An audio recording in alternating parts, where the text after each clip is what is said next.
Moenie versuim nie. Hebreërs 13 vers 16 sê, en moenie versuim om goed te doen en mededeelsaam te wees nie, want God het behaag in sodanige offers. Hoe kan ons 'n verskil maak aan die armoede om ons? Die volgende is moontlik. Eerstens, begin om jou. Is daar arme mense in jou familie, jou gemeente of jou buurt? Dis 'n goeie plek om 'n verskil te maak.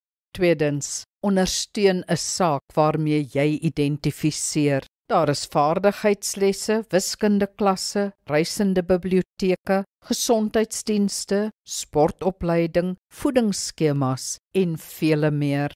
Derdens, elke gemeente behoort 'n armoedeprojek te hê van een of ander aard. Verkieslik iets plaaslik, ondersteun dit ten volle. En vierdens, om werk te verskaf is wesenlik tot armoede. Neem iemand in diens as jy kan en wees dan 'n goeie werkgewer.